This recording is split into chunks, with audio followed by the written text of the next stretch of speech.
Hello, welcome to the New Stack Makers, a podcast where we talk about at-scale application development, deployment, and management.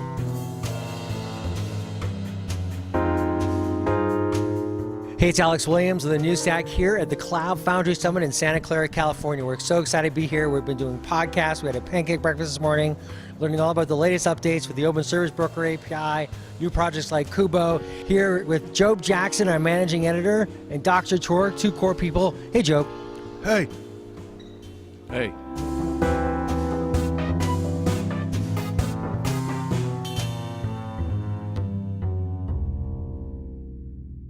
Hey, it's Alex Williams of the New Stack here at the Cloud Foundry Summit in Santa Clara.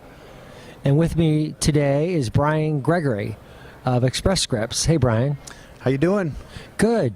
Good. Now, I just wanted to get a little background on yourself. You're Director of IT for Cloud Strategy and Engineering at Express Scripts. And Express Scripts is a pharmaceutical order management service for individuals purchasing medication online. Is that accurate? It's a pharmacy benefit manager. So we do, if you think about it, so we serve 85 million customers, have 3,000 clients that we represent, and so we're basically, our goal is to make drugs safer and more affordable for all of our members. How many developers do you guys have on your team? On my team specifically? Yeah. I have 11 team members on my team specifically. We have 3,000 developers. 3,000 developers at the organization? The organization as a whole, but I run the platform team. How many developers are on Cloud Foundry now? I would say we probably got, our last numbers were 800. I think we just hit 800 we've onboarded in the last 18 months. So how quickly have you onboarded developers on Cloud Foundry over the past year or two, or maybe even better, when did you start using Cloud Foundry? So about 18 months ago, I think we went live. We stood up basically an enterprise hybrid cloud, rolled out Pivotal Cloud Foundry, and then we were open for business. At first, it was a few, we picked a few easy ones, like we had a team going out to Pivotal Labs to actually build a new mobile application for our consumers.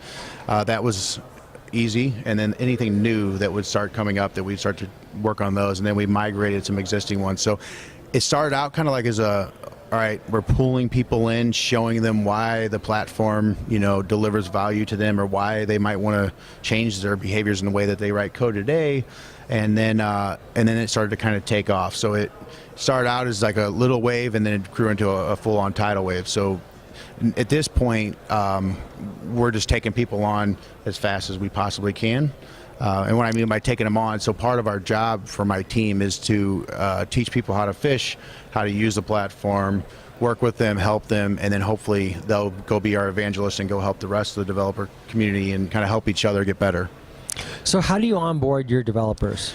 Well, so the funny thing is, when we first started out, I actually would go in and go through this daunting process of like onboarding them. Today we've got a fully automated pipeline for that, so we actually built a App Express, we call it, that the guys on my team built, and basically you can go in there and select yourself. So you can say, I want to create an org, I want to join an existing org, and we don't get notified of any of that. It sends a welcome kit with some help guides and our Confluence docs, and then it will also notify whoever's in the existing org, so that they can approve them to have access to their org and their space. So really, our goal is to get us out of the mix that it's frictionless, right? That they can consume everything is self-service, and so that's where we are today. So everything is self-service. Yes. Okay. And so how do you set the boundaries around what the developers can use and what they can't use? How are you defining that? It's so we try to embrace and empower developers, right? So if they come in, they have an idea, we definitely, if we have something today that fits that need, then we're probably not going to, maybe we'll let them evaluate. But when you start having a conversation about really bringing it into the enterprise, that's a much different architectural discussion when you're talking about new technologies. But just trying things and using them, we're pretty open to whatever they want. If it runs within the platform, then we're okay with that. Sometimes there's tiles, sometimes it's something we got to Bosch deploy and make it available. But we definitely try to enable that when we can. What is the infrastructure that they have access to? Is it your own data center infrastructure? Yeah, so we have in two internal, basically hybrid clouds that we run in two different data centers, and we basically allow them to have access to those. And so when you create an org and you have, you create your spaces, you have an allocated amount. And so the way I look at it is that we're kind of like an investor, right? So we give you some money and we give you space. And if you do something good and you come back and you ask for more, then we're going to ask you what you did. If you did something of value for the organization that delivers value at the bottom line, then of course you can have more space and capacity. So we try to take out the funding conversation and get to a stable funding that we don't restrict our developers, and we can allow them to try things and make progress and do some cool things. Do you use any public cloud services? We do have some, there's a story out there actually from our CIO about AWS, a new initiative that we're working on there. We did have vCloud Air. We're currently searching for another replacement for that. For what? A replacement for what? For vCloud Air. Okay. It's VMware's product. Right. Because we're primarily wanting it for Pivotal Cloud Foundry, or Cloud Foundry, if you will, and it's not supported, so we had to find a different direction for that. Right. Okay. But that's part of our go forward strategy. We know that's got to be in the fold. Why? But why does it have to be in the fold? I think just to have burstable workload and capacity to make it. Certain things will make sense, a certain workload, but there's also, our data is very sensitive. It's important, incredibly important that we keep, we're talking HIPAA compliance and other things, that we keep that data safe, and we feel like a lot of that's going to have to stay within our data centers for the time being, and that works for us, and that's where we're going. But definitely, I think the externals, I think where everyone's going, you're going to have some aspect of that in your fold, or those capabilities. Especially when you start looking at the other offerings that come with. It's not just here's some compute. There's also a lot of other things that come with it. If you look at Google or somebody, for instance, you get a lot of access to things that you might not have access to otherwise. Right. There's so many services available on AWS, right? Exactly. You look at AWS, Google, Azure, all of them. They are really taking the market by storm with that, and it's all about the differentiation with their services, like you just mentioned. So, with your your data center infrastructure now, how many data centers do you have? We have two primary that we're running out of for this. Okay. And are they at capacity? No, so we bought vBlocks, and we basically can fill them out with more blades, and so our initial purchase was for extra capacity. We hit about 50%. I think a couple months back we hit about 50% of our capacity, and so we're if you look at our growth, if you look at the chart, you can see that our applications, it started out as like, okay, we finally hit 100, great, we hit 200. I think in the last 6 months, we've really we've gone through the roof, and so now we're at 1,100 applications running on the platform, and that's not going to slow down anytime soon. So we definitely are going to have to keep up with capacity in that regards. So, what is one of the things I'm interested in is understanding is the data center modernization and how that kind of correlates to Cloud Foundry, for example, with companies. What is the corollary there that you're seeing as you're starting to adopt more agile practices and starting to, and really kind of scaling number of developers you are working on Cloud Foundry? How does that affect your thinking about your data center infrastructure itself? Yeah, I think, my take on that is the whole industry. If you look at, what it was 15 years ago, right? It just keeps moving up the stack. 10 years ago, you couldn't even talk about virtualization. People wanted physical hardware. They said virtualization was crazy. Then that problem was solved. Then it's like, well, how do we monitor? That was solved. And all of a sudden, now you're coming out with platforms, right? And so it definitely changes the game with everything. I think companies in general start to look at what differentiates my business, or they should be anyway. What differentiates my business between my competition, right? And if you're in the industry where building a data center and building out whatever your own solutions, that might make sense. But in many, you're going, how can I deliver value the fastest and the safest way possible? And that's where people start to go, external cloud maybe is a capability, or these services, right? We don't want to go build it ourselves. And then you see a trend where everybody's embracing open source over the last so many years too.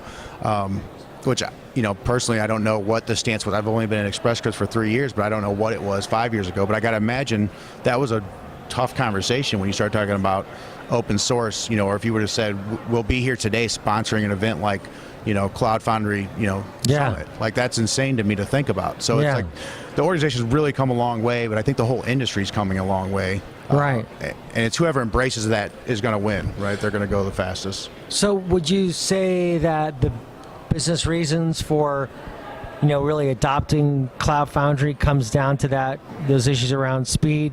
What are some of the other kind of underlying factors as well? I think the speed, and capabilities that are delivered with it.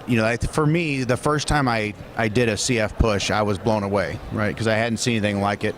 When it comes to pushing code, and you're like, oh, my code really is running on the public internet with a simple CF push. And I think that kind of blows you away, and you realize, wait a minute, like these old methods aren't really what works. But what really is valuable to me is that when you start looking at the reliability, right, and you look at how you can kind of refactor some applications and do things differently, and then you look at how you're going to change the rest of your organization. I think that's the coolest part for me, is because just because you brought in Cloud Foundry means nothing. You have an application, but now how do you get this application to prod?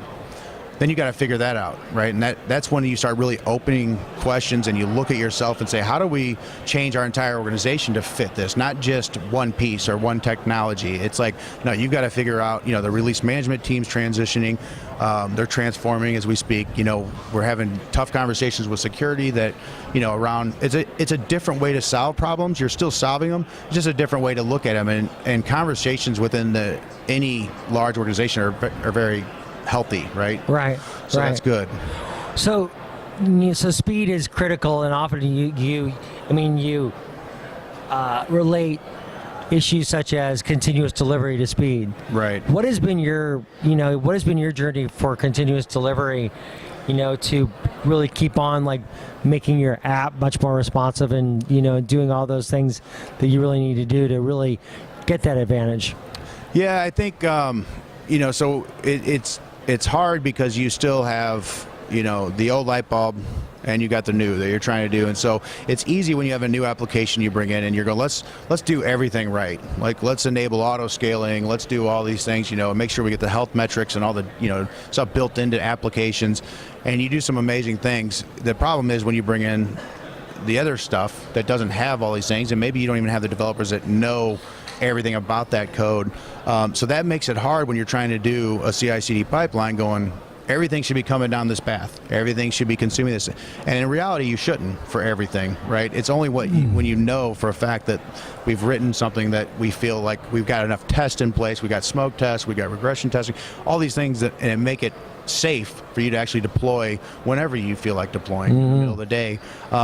So we have that going. There's great things happening on one side. I think a few weeks back we hit a point where we had 5 different teams, different applications pushing at the same time at noon on a Friday. Oh boy. And that was a big deal for me, right? Because it's like, wow, this is amazing. But then you got to stop for a second and go, but we can't let everybody just do that, right? These guys these guys and girls fit the bill, and they you're safe to deploy here. And maybe it's microservices, maybe it's not, but you got to be careful not to just start moving everything over there, because then some things aren't really built for that. So this is one of the trade-offs, isn't it? Yes. Yeah, it definitely is. And it's really hard for anyone in the organization when you think about it, because there's groups that are specifically focused on putting the tourniquet on and making sure that you don't disrupt things, right, and you don't cause issues and outages for your patients in our case. And then you got the other side going, go faster, use this new use Stack and do things in a new way. And that's definitely important, but you got to do it in a safe way that you feel confident that if you do have a problem, you can quickly back out, or that you can get out of the situation, or that you build in the smoke test where that you won't have a problem, or So thus the security issues you were talking about earlier. Yeah. And so that's the thing, is that if you get, for our stuff, we've literally got every environment's identical. When you start talking about that's where it gets exciting. So security loves when you go tell them, we automatically patch everything. We pull down from PivNet we have anything that's released and deployed within 30 days. Automatically put down in the sandbox. It runs. It gets baked in. Somebody on the team will then push it forward to the next environments. But every time you push code, you're also pulling down the latest and greatest, and you're patching. So you're always cycling through, which is a great thing, right? But that also can be bad if you got a legacy app that hasn't been patched in God knows how long. So it's one of those things you got to be a little bit careful, because you really do. You go really fast and crazy, and all of a sudden you're like, oh, wait a minute, I need to slow down because there's an app over here that just blew up. So, it's got its trade-offs. So what are the next? What's the next part of the journey for cloud for you and Cloud Foundry? Yeah, I think for us, I think we're hitting, kind of that peak where hopefully I can be sitting here with you next year and say that we're, 10,000 containers, running, or 10,000 apps. Comcast, and some others have done it. We've hoping to kind of have that same trajectory. We're definitely moving things as fast as we possibly can. The more the better. We're definitely going down this path and continue down this path. We're big believers in Cloud Foundry and the foundation. Hopefully we're actually contributing back to the open source here in a few weeks. We're kind of working on that because we've got some great things to share with the community, and and hopefully we're there. Well, thanks so much for taking some time, Brian. I really appreciate it. You guys are well on that path. We're seeing a lot of companies like yours here that are really finding new ways to get faster. But again, that seems what you're talking about with security seems to be one of those next generation problems that we're starting to encounter more and more. Right, definitely is. Great. Well, thanks a lot. Yeah, thank you.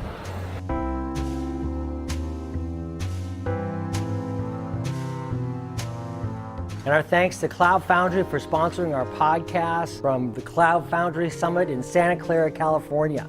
Check out Cloud Foundry at cloudfoundry.org, and talk to you again soon.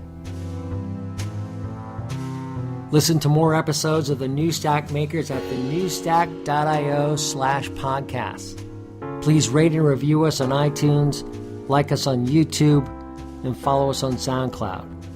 Thanks for listening, and see you next time.